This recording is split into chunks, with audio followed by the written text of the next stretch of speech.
Right, well, hopefully you're all with us because we've had another kerfuffle, haven't we? Getting sorted, gents. But we're hopefully all together now. Although I'm still messing about with my screen. Looks yeah. So good evening and welcome to the Malt Travel Podcast, episode 72. It is the 25th of September, which is quite scary actually. I think we did the last one just towards the end of August. I think it was Bruce was about to leave these shores for the Grand Tour of Italy, which we might touch on shortly. So we've already wasted one of our Zoom calls already today. So we're going to crack on with this one. This is actually part two of our 600-mile pub crawl around Scotland. So in episode 71, we talked about our trip to Aberdeen. So in this one, we're going to focus on the middle bit, which was the land of marmalade and cow pies, I have said on the screen there. So good evening, gentlemen. How are we? Oh, well, fine, thank you. Although things have got to a bad start this evening. My neighbours just knocked on the door to say he's been quoted £14,000 for a new roof and we should look at ours. And then I've just looked at my mail there briefly while I was talking to you, and the NHS has sent me a bowel cancer testing kit because I'm 58. So, yes, it's not the old age is creeping upon us. Yeah. I've got to look forward to a new roof and a bowel cancer testing kit, yes. It's nice to be talking about pubs and nonsense like this for a while, yeah. Sounds very good. Nicholas? You need to get your roof fixed. I think apparently in this part of the world, when they send you one every year. So, yeah, you need to get your roof fixed, Bruce, for when Father Christmas comes at Christmas. I must admit, I've had my flu jab today because I've got a long-term illness apparently. It was slightly news to me, but anyway, there we go. Right. What's that, obesity? Probably. Let's crack on. So we have, because it's been a while since we last met, we've got quite a bit of catching up to do. So I'm going to try and whisk through these. So we were actually, I think it was end of August, wasn't it? It was for your birthdays. We actually all three of us managed to get in a pub for about only the second time of the year. And the pub in question was the Three Cups in Stamford Bridge, which is just kind of on the edge of Stamford Bridge. It's a vintage inn. It looks probably older than it is. I don't know how old it actually is. But yeah, we had a fine night. We had food. I was driving, unfortunately. Bruce was buzzing it. Nicholas, I think, enjoyed himself. Do you, Nicholas? I think you had quite a few. I think you tried all the beers. Least pale, I think, in there. No, they normally have two or three, and normally vintage gins are all right. And they give you a little bit of a discount if you're a camera card member. So, yeah, I mean, the food was better than some vintage gins. It's a chain pub at the end of the day, but it's all right. It's comfortable in there.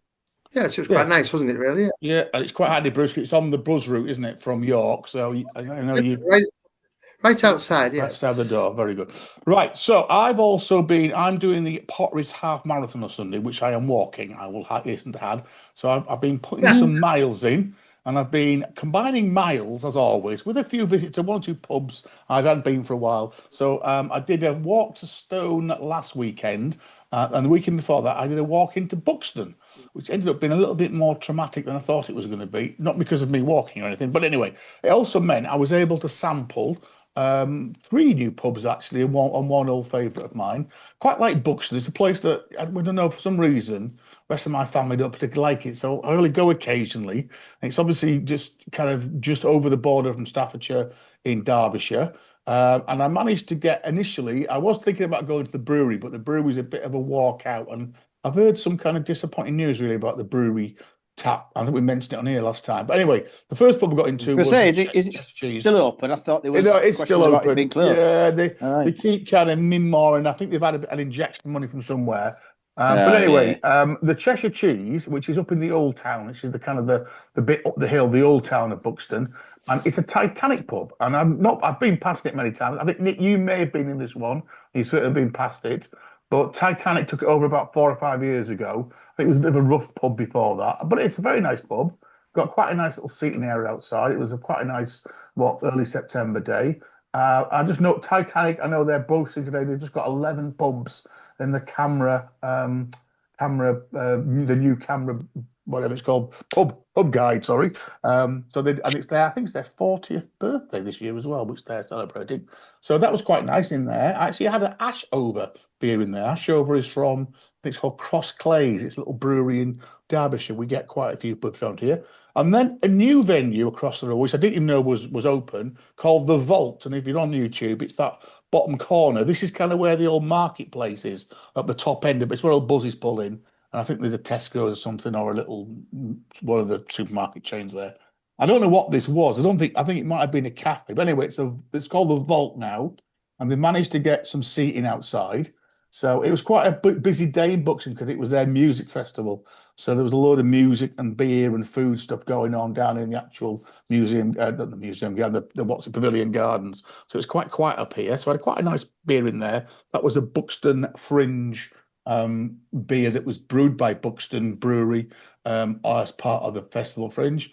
And then another pub, again, I've never been into. If you've been to Buxton, as you're kind of driving past the Pavilion and the Opera House, there's a kind of a corner, quite a busy corner, which is kind of where part of the old baths was. And there's a lot of little Chinese and Indian restaurants and one or two bars, actually. And what I'd not been in before was the Frog on the Bine. And that was quite nice. It was mainly keg beers, but very, very pleasant. And I managed to sit on that blue little bench out the front there while the sun was shining. Unfortunately, my better halves and son were on their way to pick me up. And unfortunately, they were about 4 cars behind quite a serious smash on the Buxton to Leek Road, and ended up having to administer first aid and drag people out of cars. So I had quite a wild way in the Frog and Bride. So anyway, that was all very good. So I think that was mine. Can I just throw this one at you? Because I keep seeing this on social media, and it's a place that I've never been in, to my knowledge. So this is the Royal Hotel in Whitby up on the West Cliff there. Yeah. And in there is the Fat Badger Bar, which I didn't know existed, but I keep seeing pictures, Nick, and it's got 1, 2, 3, 4, 5, at least 8 or 9 hand pumps, all gleamingly lined up, mainly Yorkshire beers. The Fat Badger have a pub in York. They've got one in Harrogate. Yeah, that's right. I've got it on there. Look, Harrogate, York, and Whitby. Yeah. I didn't know Whitby. Yeah. Right. And apparently spent a lot of money doing up that bar in the Royal Hotel. Isn't that one that features on Heartbeat? I think the Royal Hotel several times. Yeah. No, it was the Royal. It was a Royal Hospital series. In that hospital one. Yeah. I didn't realise it was in there. Yeah. I mean, once again, Whitby is booming in terms of bars. There's more bars opening in Whitby than you would think of anywhere else. And the situation is there's a lot of established bar owners and breweries moving into there. And then, obviously, because of that, it's becoming a horrible place. I wouldn't recommend Whitby to anyone a weekend now because it's just full of drunken Northeast Geordies, because there are so many bars and pubs there, and there's even more opening. Up here wouldn't be bad because there's not many other bars here, is there? So it's not bad. I'm just looking at that picture I've got there. So there's Timothy Taylor's, there's an Offset, there's a Kirkstall, there's an Ilkley. They're the ones I can see, and there's another 6 pumps. So it looks a fine array. I mean, there seems to be a lot of pumps there. And again, I wouldn't say you get a load of beer drinkers in there all the time, but anyway, I'm going to say that was sharing. It makes me wonder how they're going to keep the quality of 8 cask ales on. So anyway, you need to go and have a look at UPenn next time. You bus, go and check it out. Yeah. Right, now you lot have been the smoke a few times as well over the last week or so. So in no particular order, Nicholas, I think you said you found a new Fuller's Club, but you spent some extortionate amount of money on beer around. Well, it was under the arches of the Cannon Street Station. So where Cannon Street Station is a bridge that goes across the Thames, just walked down there for whatever reason and spotted the sign on the wall pointing down to the river, and it's called the Bankers. So it's a Fuller's Pub. The pub itself is actually under the arches. So on a horrible day, you can actually sit inside. You can look down to the Thames that's under the railway bridge. But as it was such a lovely day, they've got a raised terraced area that's at the side of the pub, and it basically extends right the way up to the river. So I grabbed a pint of Red Fox, which is Fuller's autumnal ruby beer, and I thought it was expensive. I think I paid £6.20, but my most expensive beer in London, guess it where it was? to say that Humphrey has let go of his emporium in London and passed it on to his son. Well, it seems that his son now is hell-bent on charging as much as he can from once upon a time Sam Smith's pubs being one of the cheapest pubs to go to. So the most expensive pint he had in London over the 2 days was in the Crown, the little Sam Smith's pub. And that was for a pint of keg old brewery beer. And that cost me £6.50. Whereas I was in Fuller's pubs drinking £5.50. I got a free pint in a Green King by signing up to their app. And because it's cask ale week, they were offering, in fact, they're offering 25% off all cask beers on the production of a camera card until, I think, the middle of October. So if anybody goes in a Green King pub, once again, it's not surprising how many Green King pubs are in London now, but you're going to get 25% off. Plus, if you sign up to their app, you get a free pint of their Lazy Day, which I wouldn't probably rush back to have a pint of it. It was very, very sweet. It's the one they've been advertising on TV. It's a hazy IPA, but it was very, very sweet. I suspected that they must have put some mango or pineapple in it, but they reckon it's just from the hop and the malt that they're using. But no, it was sweet, but it was all right. It was nice for a free one. Right, and then Bruce, you've been investigating some old and new places. So you went to some place that was like an underground station, where at one point I think you were drinking out of teapots. It seemed very, very, and again, not very cheap. And then you managed to get yourself in the Devonshire for a tuck-up feed. We did, yeah. We had some friends in last Thursday. We went to see a show till the stars came out. It was quite disappointing, but because we're there, and we eventually managed to get a book at the Devonshire. Devonshire, of course, it's like Britain's most successful pub. I'm talking about a lot on here, and getting the tables was almost impossible. Anyway, our friends had set all the phones, and at 10:30 on the 3-week anniversary before you go, you have to go online or ring up and try and get booking. So they didn't manage to actually get a table for us at 8:30 that evening. So we finished our shows at different shows. So we went to the Coach and Horses to start with, because equidistant between us both. Coach, of course, immortalised by Geoffrey Bernard and the last great days of the London drinking scene. You go in there, of course, it's untouched. You've got those stencils on there, theme coupe, double diamond scenes. And whilst the pub's untouched, obviously the clientele are. But what was astonishing was it was a Thursday night in London. We see there a lot on a Thursday these days, and they say that Thursday night's new Friday night in London, that people go out from work afterwards because on a Friday night they go home. There must have been 400 people outside the Coach and Horses. Again, nice day, so they're not they're on desks all day. Could get a seat quite easily, but a decent selection of beer, nice ambience. And then we've been seeing all about these cahoots underground that people keep talking about. Anyway, apparently weekend you have to pay for the table, but just out of interest, we had a quick peep, and it was free to book a table. We didn't manage to get one, so we made our way down there. It's at Kingley Court, so it's on the edge of Soho there, towards between Soho and Regent Street. And you have to say they've had quite a jolly good job of it, really. The entrance looks like a sort of a World War entrance to a tube station. When you go there, there's lots of old underground memorabilia. It's quite dark. It's quite dim. The atmosphere was great. The staff were great. What was disappointing, though, was the sort of price of the choice. Basically, it's a cocktail bar. Every cocktail is about £15. And the beer choices were quite shocking, really. A bottle of Madry was the cheapest option. It was £7, I think, for a bottle of Madry. So, yeah, quite ashamed of it. We paid £7 for a 330ml bottle of Madry. But I suppose it's experience. Funds at Deer Place, you were sat in quite a unique setting. They made a super job of stylising it all, really. And it was packed. It's very popular. The staff were lovely. But, yeah, one of those places to go see, have a drink, take some pictures, get out. I have to say the toilets were all quite fantastic in terms of the corporate marriage and stuff like that. So from there, we were all moaning about our prices. In fact, as Nick mentioned before the show, we were at the Haymarket, quite close to Trafalgar Square. So me and Christine had not gone there too soon. We popped into Shandos near Trafalgar Square. I had half a taddy lager, not a pint, because I knew my bladder's terrible. I had to sit through a theatre show, and it would disturb all the people outside of me, as usual. And Christine had a diet. It was £7.82 for half a lager and a half a Diet Coke, which was absolutely shocking, really. But I say, so we left Cahoots before our trip to Devonshire, and as we were passing, we saw one of those Simmons bars. Now, Simmons bars, of course, have bars all over London. I've not heard about these, but I work with a colleague who's airline cabin crew, and he said they're very popular with airline cabin crews because it's always cheap beers. They get the happy hours get extended for like 2 or 3 hours. So you can go in there, and they're all very small, very compact. But there's one in Soho, and it was £3 for a bottle of Staropram, but there's some insane price on these cocktail teapots for the ladies. And Michael's got a picture, but you do actually get quite a large teapot full of any cocktail. I think about £12.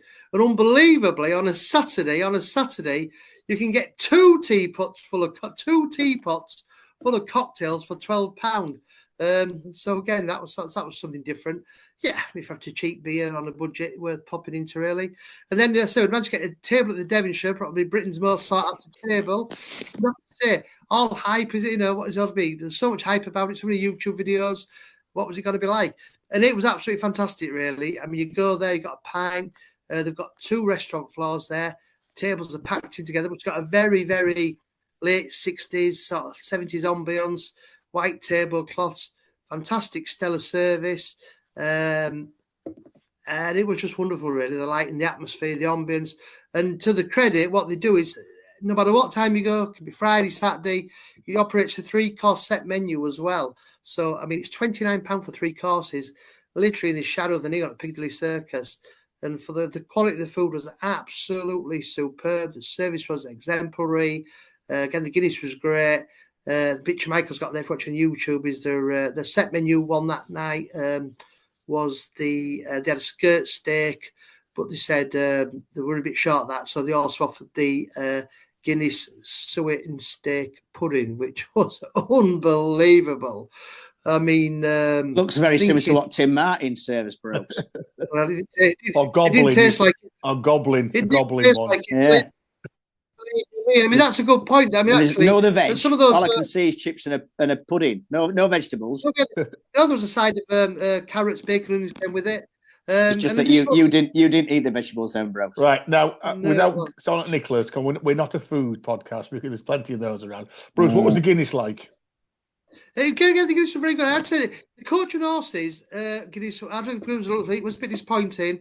He had 4 ale ales on, but again, I have to find being quite disappointing. And again, the Devonshire is very good. Not the best I've had. I have to say the best Guinness, I now firmly believe, the best Guinness in the country constantly is at Kennedy's in Altrincham. Again, I mean, I have to say, I think it's Devonshire, the first one was stunning. It's always very good, but if you go to Kennedy's, the Irish bar in Altrincham, who incidentally have opened an Irish shop now, full of imported Irish goods next to the bar. I think that's the best Guinness in this country. I mean, we went to Mulligan's. We were disappointed that day, weren't we, in Manchester, where people go miles for. It's all coming out the same barrels, bros.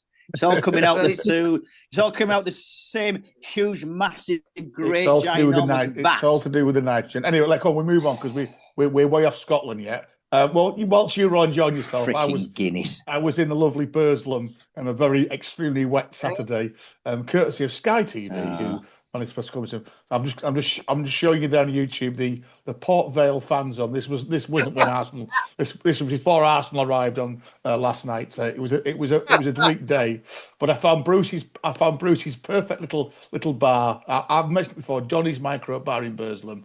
A lovely little place, quite an eclectic place. You can sit with your beers. There's bookies. The bookies slips are there and the pens, and then there's all these little trinkets all around the wall. But I said to Bruce the other day, though, they're not. I mean, they had 5 real ales on, but they're not mad because they had a Madry pump in the middle. And guess what? Most people in there on the way to the football were drinking Madry. But I guess that's what you do to survive, and it was certainly buzzing. And then we've got loads to go. Bruce, we'll probably save your little Lindisfarne pub crawl because I think we might fit that into our Northumbria Newcastle leg of our trip. Oh, yeah. But I think you managed to. I think there's 2 pubs on Lindisfarne, so there was a 3. Can't remember the 2 or 3. 2, and you managed to tick those off. And equally, Bruce has also been on a little bit of a tour. Although there is Kennedy's there, he managed to get in. He also on his way to Italy. Also did a mini tour. I think he did a mini tour of Altrincham as well. But I think we're going to save that and roll that one up into Bruce's Italian Gazzetta, because I think by the sounds of it, you actually found some quite decent beer in Italy. and not just the beer and Yeah, it's melody, but some quite nice ones. Yeah. And then last one from me. I again, as always, it was my birthday, so I can often kind of whatever the word is, get the family to do what I want to do for once. So last Sunday we set off to Bakewell. We called in at Hassop Station, which is on the Monsell Trail. And to get warmed up with a very nice breakfast. Strongly recommend their breakfast if you're ever in that area. It's a little cafe shop kind of thing, and it's fantastic, really, with a Derbyshire oatcake, which are a little bit thicker than the Staffordshire oatcake. And then quick tour in, Nick, our little favourite pub in Bakewell, which is the Joiners Arms, which was a Joiners. Yeah. It's on the corner by the roundabout. I actually had a really lovely. That's a Beartown. Actually, see from the glass. No man. Beartown, yeah. And it was absolutely spot on. Bear. Yeah. And then went up to the brewery, which as always is expanding still. Every time I go, they seem to have taken over another unit. It was, what time was that? It was about probably 2:00 on quite a wet Sunday. And the tap room, which is huge, was absolutely rammed. I think we got about the last table in there. And I was treating myself because that was the last beer. So a pint of Jaipur cask. I think they had 4 Jaipurs on. Which looks all right, but the other two look like they've split. They were their keg beers. So one's a rattlesnake, and one was a Daymaker. So I just went to take a couple of ticks really to get those beers in. But they've lost their heads, haven't they? And it looks like they're splitting as well. Strongly recommend that you get to the tap. It's not cheap. Again, which is one of our gripes, isn't it, about the beers made next door? But there we go. A couple of quick beer newses, because again, I think this is quite interesting. Northern Monk are opening a new tap room in York, in what used to be the Mulberry Hall, which is down the what's it called down that street? Stonegate, isn't it? Is it Stonegate? Is that Little right, Bruce? Stonegate. Little Stonegate. So Stonegate. Yeah. Little Stonegate. Yeah. I mean, there are quite a few. There's obviously the Old Starry Inn. Used to be a vegetarian restaurant, didn't it, Bruce? Before they moved in. Yeah, and it was gusto at one point, and it's been forage, it's been everything, Forage, that's right, yeah. Well, a very saturated market in York now for beer, and to be honest, to me, it's a 3-day trade now. I mean, I was in town, you go on Monday, Tuesday night, it's insane how quiet it is. The money they must make on a Saturday. So was London. Yeah. And the other news, which again is again, I'm getting a bit sick of these because it's not really right. But all the papers adding this week, Greggs are opening their first pub with beers on draft, and apparently this is going to be in Newcastle Phoenix, which is their department store up there. But it's only a temporary. Apparently they've created a bar, the Golden Flake Tavern, which will sell Greggs products, and there will be some beers as well. So I think, Bruce, again, we're going to send you off next time you go up the Toon. You're going to seek out the Golden Flake Tavern and give us a review, because it must be there'll be half a lager. It could be as soon as Saturday, because I have to go to Sunderland on the Saturday evening. So I might pop up, try and check it out on Saturday. But again, when you read the small print, it says it's only a pop-up. It won't be there particularly long, but we will see. Right. So back to our adventure. So making use of one of us works for a national rail company, which means that now and then is able to procure some good tickets for us all. Our annual jamboree, we decided we'd try and do one of the biggest pub crawls in the UK.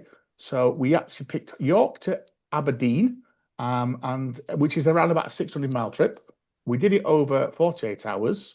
And I think we went through, I think the stats last time, it was something like 5 cities, 3 heritage railway bridges, etc. I think we did about 11 or 12 pubs in the end. We actually walked in quite a few, walked out again, and we'll hit some of those. So in our first part, we talked about our very long trip up to Aberdeen and our few hours in there, which I think we enjoyed.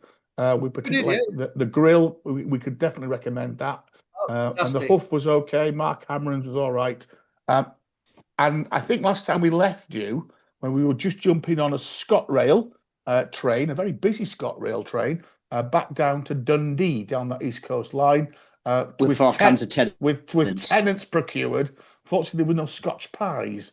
and we had to do with gangsters, which again is a very strange thing, isn't it? Gangsters in Aberdeen, which must be I remember that job, driving gangsters all the way up there. But anyway, so there we go. 2 countries, 11 counties, 4 cities, 1 town, 17 pubs, including 2 Wetherspoons. We walked in 5 pubs and walked straight back out again. And I think I got this slightly wrong because we think Bruce probably had more tenants than the 3 he's given there. Yeah. And 4 heritage railway bridges. So this was the little trip we did. It's still quite a way. Dundee to Aberdeen's what, about 2 hours, was it? Didn't feel that long. Yeah, about 2 hours. Scenery though. Yeah, very, very nice. So we mentioned our trip to Aberdeen, which I think we did. Well, 1, 2, was it 4 pubs we did in Aberdeen, and then jumped back on the train. And we arrived in Dundee to be met by an iron brew, as you would, wouldn't you? An iron brew vending machine. To remind you, in Scotland, which just sold iron brew and nothing else. In fact, Nick actually had his last beer in Aberdeen was an iron brew beer as well, wasn't it? When we were in the Fierce beer. So we did a little bit of the Fierce beer tap, which is probably our low point of our Aberdeen experience. And then we arrived in Dundee, which was actually it was a new city for me. I think Bruce, you had been before, hadn't you? Just for a few hours. Nick, had you been to Dundee? No, I don't think so. No. So it's Scotland's 4th largest city. It's quite a complex place, isn't it? Because obviously it had quite a what was it? I can't remember. It was a foundry. It was quite a big kind of iron making place, and there's still some of the old mills left. And obviously, the Timex watch factory at one point. Yeah. And they actually said they striked themselves. They went on strike so often that the Americans just closed it down overnight. It was a bitter blow to the city. But and obviously, it's famous for marmalade, so it's the home of marmalade. It's also the home of quite a lot of media, including, of course, the Desperate Dan and the Dandy and the Beano. And you can actually see Desperate Dan. We actually didn't find him, did we? Because we turned left when we should have turned right to find him. It's also got quite a bit of heritage. It's got the V&A Dundee down on the waterfront, and next to that is Captain Scott's Discovery, his ship that he sailed to the Antarctic on. And apparently now it's a international hub for technology and medical sciences. Obviously, it's got a famous university. I think there are universities out there in Dundee, and again, just feel a bit of a studenty place. But yeah, very, very pleasant. And I say, as soon as you walk out of the station, which again is again, if you're on YouTube, it's quite an interesting station, quite well designed. You come out to a tall ship on one side and Dundee VA on the other. And of course, it's also, got the very famous Tay Bridge, which stretches out over the whatever Firth that one is, and a newer road bridge as well. So there are a couple of pubs almost immediately as you come out the station. But actually, we kind of passed them. Bruce did Forces in One, didn't he, Nick? I'm just trying to think what that one was. I've written it down somewhere, what it was called. Yeah. The Trade. It's the most famous pub in Dundee. It's a big Victorian gin palace, under the auspices of Green King now. And there is no cask ale in it, but it's a very big pub. It's very popular. Lovely feel to it. But, I mean, I think cask ale is a bit of a struggle sometimes. Dundee's a big drinking city.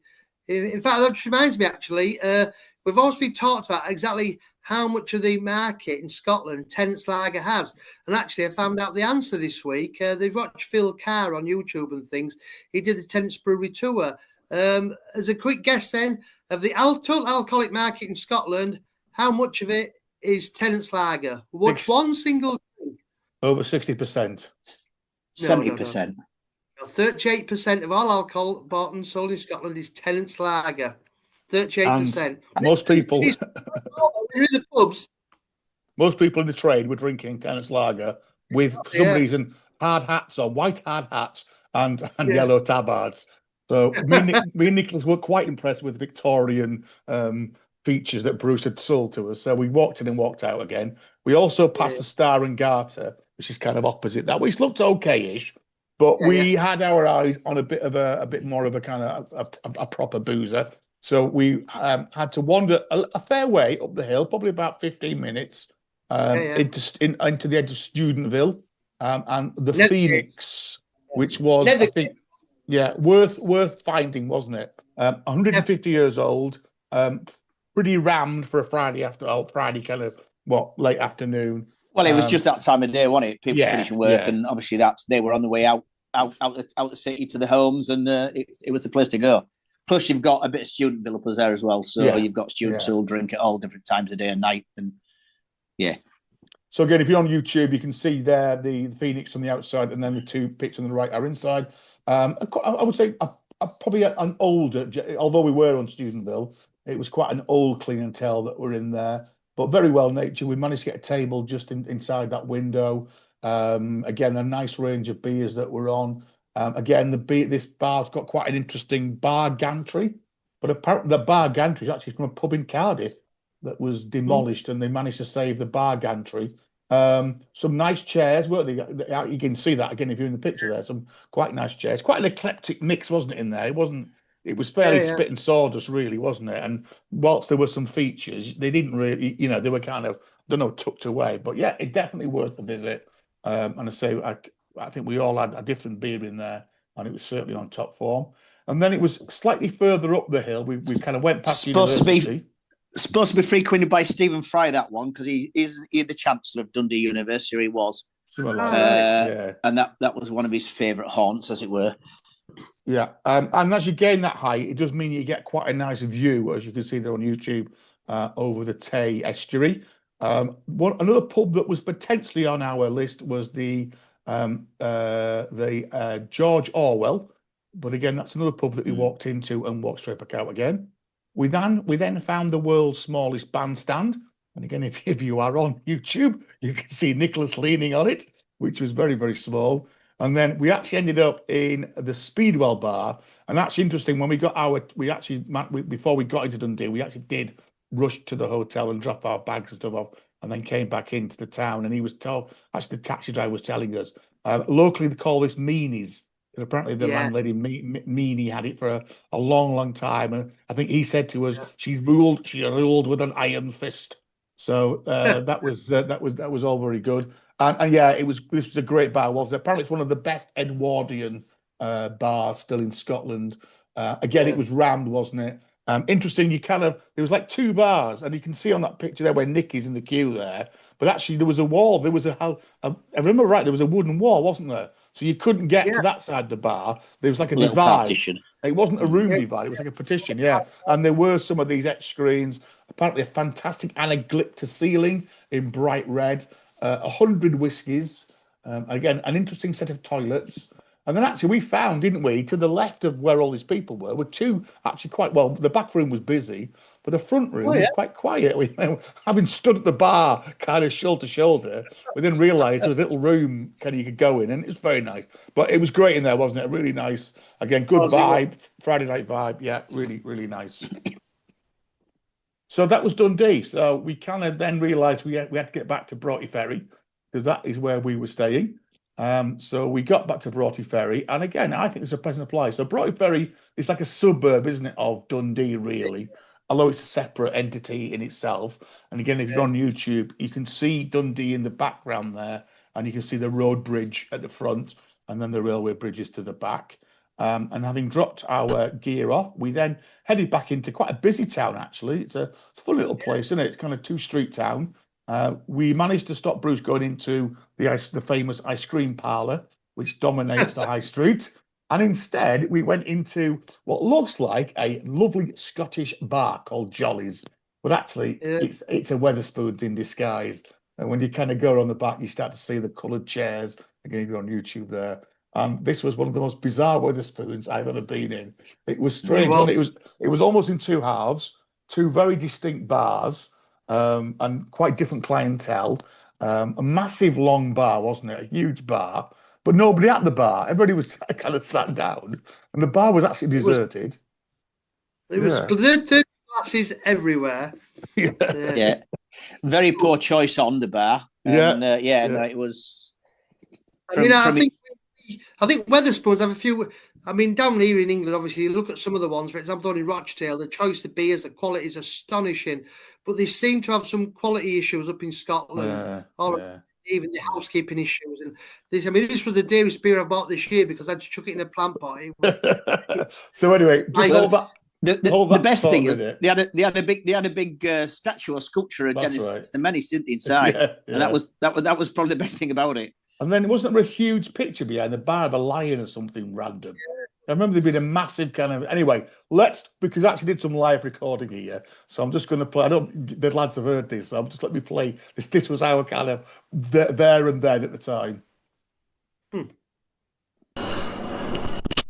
Right, so we are currently in the Jolly's Hotel, which is the Wetherspoons in Broughty Ferry.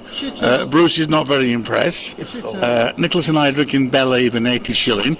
Bruce is sticking to his, which he has been for the last bit now, the Tennant. So we've had a slightly flustered last hour or so, in that we got to Dundee, we had a couple of nice little dips into some nice pubs in Dundee, and then we got a little bit stranded, having marched up the hill, as the Duke of York did, following Nicholas at a fair pace. And I say, anyway, we're all sorted out. We did find a really great pub, the Speedwell Tavern, which I think used to be a former brewery, which we'll talk more about in the podcast. But I say we're just about getting ready now to go and have some food in the ship in Broughty Ferry. Bruce, just a little reflection on the day so far. Aberdeen, I really liked the city. I really loved the grill. I thought it was a fantastic pub. Markham was a Green King, but the slug was amazing. The grill was absolutely fantastic, full of character, astonishing beer selection, oozy. I mean, it must be fantastic there when it's dark at night. Malt of the month for only £3. You can't argue with that at all, can you? And then went to Fierce Bar, which was another just identical craft bar. Took over an empty shop, liked a bit of spirit, very expensive. But Aberdeen itself, I just liked a bit of local identity. Probably in the suburbs with bakers, butchers. Other people were dead friendly. And Dundee, I really liked the people are friendly in Dundee. I love the Phoenix Bar. Speedwell was absolutely fantastic as well. Bit of a mistake on our part, start at Broughty Ferry. A bit like going to visit London and staying out in South Harlesden or somewhere. We wasted hours. And looking forward to my dinner. But no, I've really enjoyed my day. But I say, Aberdeen thought architecture great. But Dundee really liked. The two cities much preferred Dundee. So we once said that the actual Premier Inn is very nice. It's got a co-op across the road which Bruce has already used. There's a kebab shop across the road and a Green King pub next to it as well. So what more could you have? It is slightly on the edge on the outer ring road of kind of Dundee, but all good. Yep. So as Bruce says, we are 14 hours in to the Malt Travel Big Beano. Nicholas, Bruce has summed up. He thinks. Well, he's not quite happy about this place, but that's bad really. His drinking tenants, I was surprised he didn't go for a pint of Guinness, and it could have probably been the best pint of Guinness of all year. Nothing pretty clean here either, but never mind. So I said we're 14 hours in. We're probably in about, I don't know, pint number 6, possibly. No, but I think a bit higher than that. Yeah, we've had a few halves, haven't we? This isn't great, is it? This is No, this was very. But this is around. I think this round cost us like £5, and we've had 3 pints, so we can't really complain. We're hoping that the quality of this ship will be a little bit more. We've had an interesting drive down with the taxi driver, Nicholas, and the taxi driver. We talked about Skoda cars. The driver said he didn't know who owned the pub, he just knew where the names were. So Broughty Ferry looks quite nice. Again, it's like the typical this northeast town. Quite nice little quaint streets, but with the sea at the end of each road. So we will adventure a little bit more out of that together. So we've had we've ticked off Aberdeen, we've ticked off Dundee, we're now in Broughty Ferry. The plan is we're going to have a few more beers around the town tonight, and then tomorrow we head into Edinburgh. So we better leave it there because we're going to run out of time in a minute. So hopefully that's whetted your appetite, because in part 3 we're going to tell you about 2 fantastic pubs that we found in Broughty Ferry, and then we'll talk about the last bit of our journey, which was Edinburgh and Newcastle upon Tyne. So that'll be in part 3. So I hope you've enjoyed this brief sojourn back to our 6 mile pub crawl. Quick Scottish food fact. We've already done the tenants. How many of these did they sell in a week? Is it 7 million? Is it 7 million? In a week? 7 million in a week. You read the back of a Tunnet's caramel